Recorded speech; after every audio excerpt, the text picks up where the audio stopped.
How's it going, everyone? I hope you're all well. Mr. B here, and I'm back today to rank the death metal albums in my collection from 1992. Not too long ago I did 1991, which, as we all know, is the big year for death metal. So many classic albums have been released, but there's definitely some bangers that came out the following year in 1992 as well. So I was listening to a couple of these a few weeks ago, and I thought, right, that'll be the next video for the channel. So I'm going to rank all the albums in my collection from 1992 death metal from worst to best, in my opinion anyway. No bad albums here. 13 albums to talk about. We're going to get into it after you know what. The usual sip of coffee.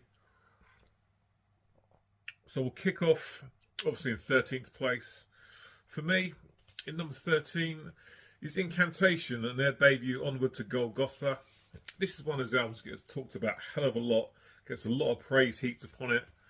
I do like it. I can sit and enjoy it from start to finish, and it's all good. But for me, it's not the masterpiece it's made out to be. For me, it doesn't live up to that huge reputation. But still a decent listen. It's really intense, really oppressive almost, like everything's full on and all the time, you know. For me, I do find the vocals to be a little bit one-dimensional. I wouldn't mind a bit more variation in the vocal styles. Some really nice riffs on this record, though. Like I say, everything's full on all the time. Really going at it. Devout Death is a good tune that I really like. Unholy Massacre as well is good. Entrapment of Evil. What else have we got? Profancation is really good on side B as well. Eternal Torture. Yeah, decent album from Incantation, but for me it just doesn't grab me as much as it does a lot of other people.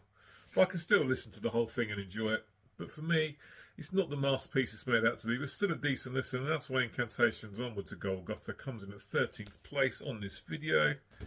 In 12th place now, and the first CD I'm going to show. And there's Asphyx, and I can't remember the title all of a sudden. Last One on Earth. One of those death metal bands, like Incantation, needs absolutely no introduction whatsoever. Martin Van Drunen on the vocals. Excellent vocals, of course. That real kind of tortured scream that he has. The guitar tone on this record is absolutely fantastic. The guitars just sound absolutely savage. Well produced in general. Again, though, I don't love this one as much as a lot of other people do, but once again, I can still listen to the entire thing and enjoy it. Really harsh, full-on stuff. The guitars are really hard to read on the back of the CD with my eyesight, even with my glasses on. But there's some great stuff on this. The title track is fantastic. I really enjoy that one a lot. And yeah, the titles are so bloody hard to read. Anyway, yeah, I do like it still, but yeah, it's one of those albums that I don't love as much as other people do. Good stuff from Asphyx there. I like that one a lot. Room for improvement for me, but I still like it. That's in 12th place. In 11th place, we're going to go to Poland now, and here's Vader and the Ultimate Incantation. Really enjoy this album. Again, I don't love it as much as some other people do, but it's still a really good album. Crucified Ones on this album is absolutely fantastic. Dark Age as well is really, really good. What else have we got here? Final Massacre's great. Chaos I really like. Demon's Wind, good album. Again, some really, really nice riffs on this. The drums are great as well. Some nice vocals. Brutal stuff. Vader, the Ultimate Incantation, that comes in at number 11 on this list. That was their first album. Number 10. I have to get my Gorefest CD box set out for False, which came out in 1992, of course, like all these did. Love the vocals. Really, really good. Drums sound fantastic on this album. Well produced, but not overproduced. Great, oh god, great guitar tone again, and some really nice, catchy riffs on this. The drums probably stand out the most to me. I really enjoy the drumming on this record. False. Now again, read the top. The writing on the back of the CD is tiny, but State of Mind is really good. Track 2, I love that. Get a Life, I really enjoy as well. Oblivion track 10 is great. Yeah, some really catchy songs on this. Gorefest, great band. Definitely a band I need to listen to more. But False from 92, good album. I like that a lot. Number 9 now. back to some vinyl and over here to the UK for new Napalm Death's Utopia Banished, which is a step down from the 1991's Harmony Corruption, but still a decent listen. Great drums. Drums are fantastic on this. The guitar work from Jesse Pintado, rest in peace, and Mitch Harris is fantastic. And of course, Barney Greenway's voice is amazing. Barney's one of my favourite vocalists. Very distinctive voice. You always know when you listen to him. Not as good as Harmony Corruption, but still some really good stuff on this. I Abstain I really like. Barney's vocals are great. Dementia Access, some great vocals in that. The World Keeps Turning, I really enjoy that one. Barney again sounding fantastic. Distorting the Medium is really good. Got Time to Kill, another great track. Side B, not as strong as side A. It does tail off a little bit towards the end, whereas Harmony Corruption's a bit more sort of consistent the entire way through. But Utopia Banished from Napalm Death is an album that I still really enjoy. Good stuff. That comes in at number 9 on this list. Number 8, going to go back to a CD now, and one I need to get on vinyl. And here's Baphomet and the Dead Shall Inherit. Now, earlier I mentioned Incantation's album, where the vocals are a bit one-dimensional, and I could do with a bit more variation. To be honest, the vocals on this are very one-dimensional, but to be honest, it doesn't bother me on this album. I really like it. As far as death metal goes, it's quite simplistic along the lines of Obituary, where there's nothing really technical going on, but some nice riffs. Guitar tones really good. Definite Cookie Monster vocals. I like the drums as well. It's a really catchy song, some really nice riffing that really sticks out in the memory. Again, the titles are really, really bad to read. The Suffering, the first track's really good. Leave the Flesh is great as well. Building Blood's excellent. I really like that one a lot. And The Age of Plague as well. Again, it's quite simplistic for death metal. But I really enjoy it. Lots of good hooks. Some nice vocal patterns, which I find quite catchy. Like I say, some great riffing. Drums are good as well. Fairly simplistic stuff, but it doesn't have to be technical to be really good. The Baphomet's Dead Shall Inherit. That comes in at number 8 on my list. Number 7 now. Yeah, only album that I have from this band, and here's Hypocrisy. Penetralia. Great stuff. I really enjoy this. Some great vocals. Pretty deep, but you can make out a lot of what's being said a lot of the time. Some very, very catchy riffs on this. The drums are great, and some songs I really, really enjoy. I need to get more from this band. But Impotent God, the first track, is superb. I love the vocals in that. Really, really good. Suffering Souls is fantastic. Jesus 4 I really like. Left to Rot. Burn by the Cross, that's it. Take the Throne, and then the title track, the last track, is really good. Some very, very catchy riffing. Great songwriting. Lots of songs that stick out in memory. You've only got to listen to this a couple of times, and it's already starting to sink into your head, and you're sort of remembering stuff that you heard last time round. Great stuff from Hypocrisy. Great album. Love this one a lot. That comes in at number 7 on my list. Number 6 now. I'm coming back to the UK for Bolt Thrower and the Fourth Crusade. For me, this is when Bolt Thrower really get going. I mean, Warmaster's good as well, but Realm of Chaos, I really don't understand the hype around that record. I think it's bang average. Not the Fourth Crusade, though. The title track is absolutely fantastic. That main riff that runs throughout the song is such a hook. Carl Willis's vocals are great as well. Bolt Thrower, again, a little bit like Obituary. Quite simplistic when it comes to death metal, but there's nothing wrong with that at all. Again, the titles are really, really tiny on the back of this album. Dying Creed I really like as well. Other great stuff. But yeah, an album that I can listen to and enjoy much more than the ones that come before it. I like Warmaster, but I think Fourth Crusade is a little bit better. Great riffing. The drums from Andy Whale are good as well. Carl's vocals are fantastic though. Definitely one of my favourite death metal vocalists, it has to be said.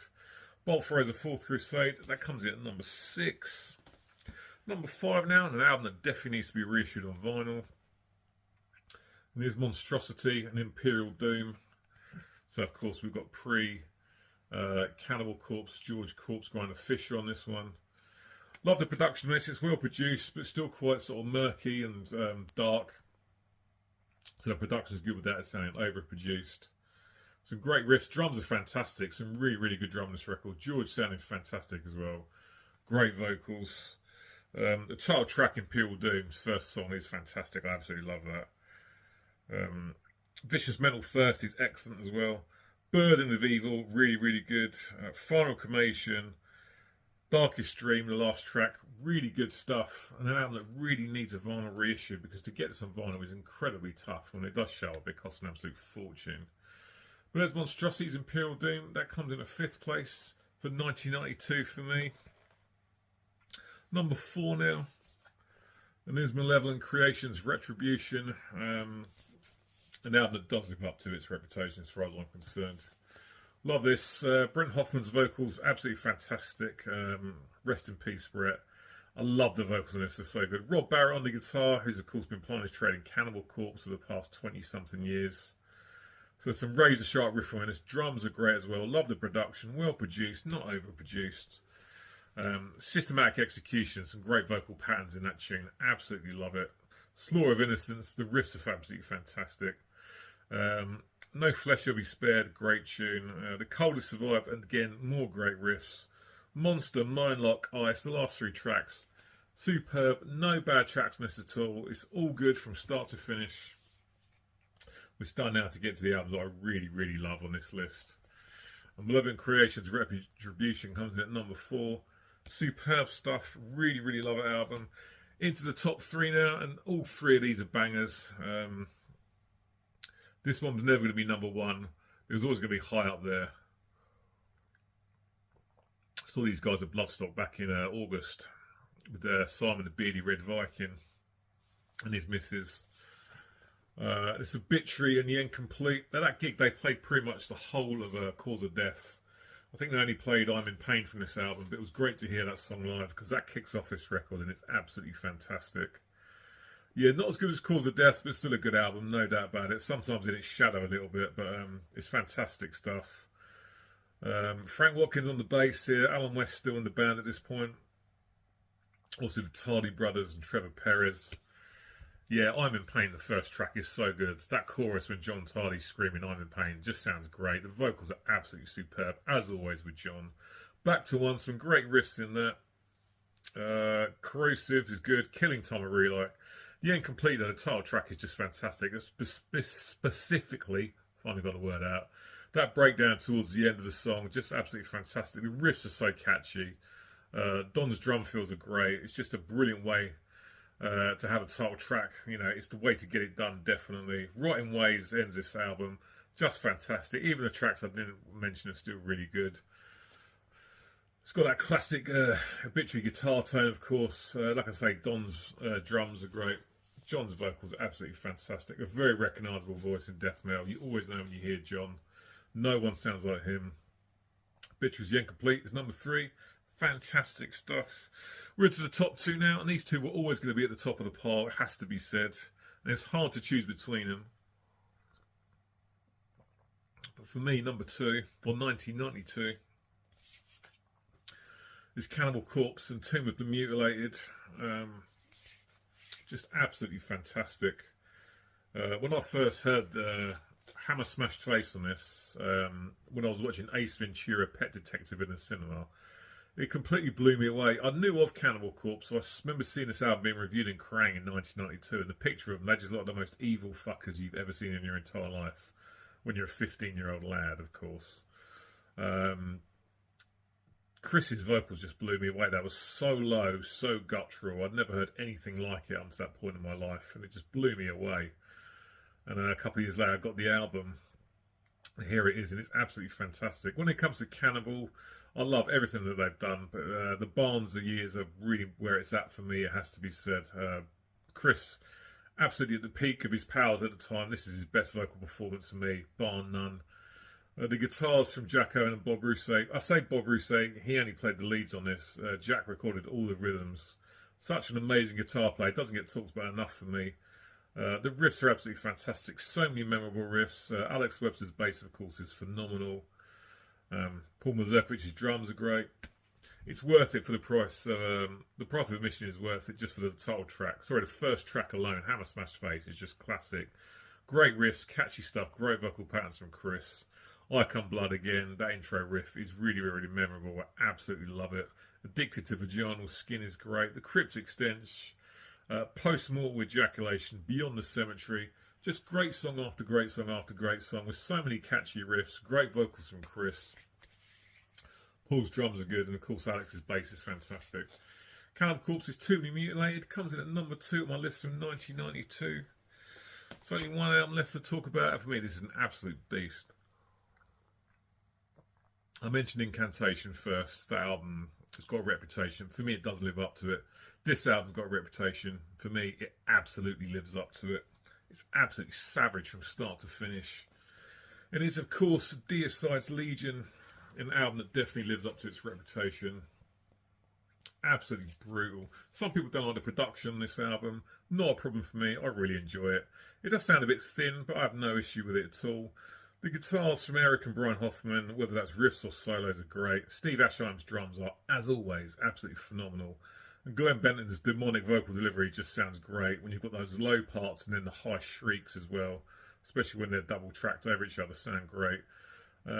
So many great riffs, so many great drum parts, just brilliant songs and very, very catchy stuff. You know, very, very brutal but catchy and, at the same time. Saint Spawn the Cacodemon, that first track, that chorus, when Glenn's screaming out the title, just sounds absolutely phenomenal. Dead But Dreaming is savage stuff. Great riffs again. Repent to Die. Trafiction, I'm not sure if I'm pronouncing that correctly, but side A is all killer stuff. Holy Deception on side B. In Hell I Burn again, great track. Really, really catchy vocal patterns. Revocated the Agitator ends this record. Savage stuff from start to finish. Great riffs, great vocals. It's over and done within half an hour and it gets the job done. No messing about, no filler. Every song's an absolute beast. Great guitar work. Amazing drums. Glenn's vocals are great. Deicide's Legion is my #1 death metal album from 1992. It's absolutely savage stuff. It was always going to be between this and Cannibal Corpse for the #1 spot, but I've got to give it to Deicide. It's just absolutely savage. Brilliant stuff. Loads of great tunes. No problem with the thin production. An absolute banger and a death metal must-have as far as I'm concerned. Brilliant stuff. Deicide's Legion, my #1 death metal album from 1992. It's absolutely brilliant. If you haven't heard it for some reason, you've got to check it out and listen to it. It's phenomenal. Right, there we go, guys. That's it for this video. As per usual, jump in the comment section. Let me know what would be your ranking for your death metal albums in your collection from 1992. Always good chatting with you guys. I'll be back soon, as always, with another video. Don't know what I'll be doing next, but I've got some stuff planned, that's for sure. So, as per usual, cheers, take care, and I'll see you later.